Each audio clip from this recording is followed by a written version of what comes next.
In the annals of the Great War, two mighty hegemons of the Black Grail have risen. Irencia, Erex Emperor of Pestilence, and Febris, the rotting bride of Beelzebub. Each of them was destroyed, but at an unimaginable cost to the forces of the great tyrant Yahweh, whom the Lord of the Flies seeks to overthrow. Even the great paladin Engeler, the Sword of Heaven, died confronting the might of a hegemon. With the ascension of a hegemon, the hideous power of the Black Grail is exalted.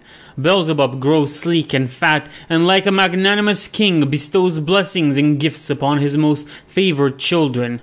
Beelzebub's insidious grip over his Grail thralls greatly increases.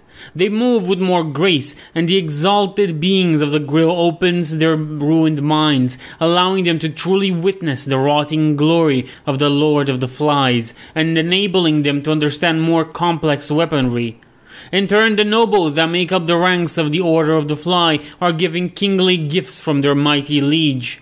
Full of the extended power of the Black Grail, how miserable they become when their hegemon lord falls in battle.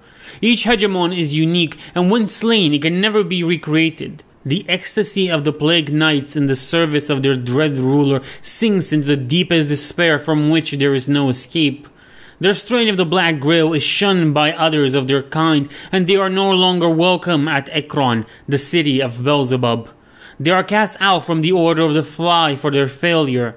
The hegemon's strain of diseases continues to spreading and creating thralls, but they are born into a world bereft of their sires, leaving them hopeless and desolated.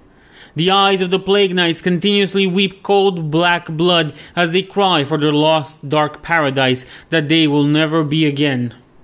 The tantalizing dream of a great flood of pestilence that cleanses the earth is lost forever. Their mournful wails echo and reverberate through no man's land, a cry of sorrow deeper than any mortal can feel, an agonizing rage of black hatred that no mortal comprehends.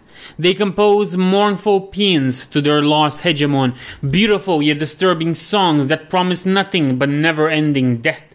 Such shattered remains of the once mighty legions of the hegemon take their vengeance on any opponent regardless of their allegiance, even throwing themselves at other Black Grail warbands in futile acts of regret, trying to feel pain that would at least momentarily dull their aching feelings of loss.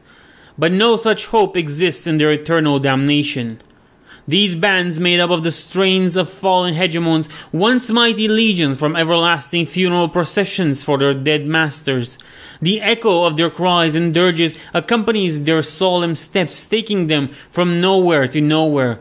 Their eyes are forever stained by the foul tears of the Black Grail, and their skin turns black and slogs off, hanging in tatters like funeral garb.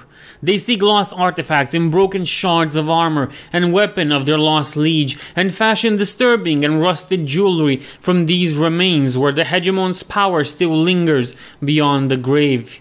Few things that haunt the no man's land are more dangerous or more ghastly than these corruption-ridden echoes of the dark past, the funeral processions that last until time itself is no more.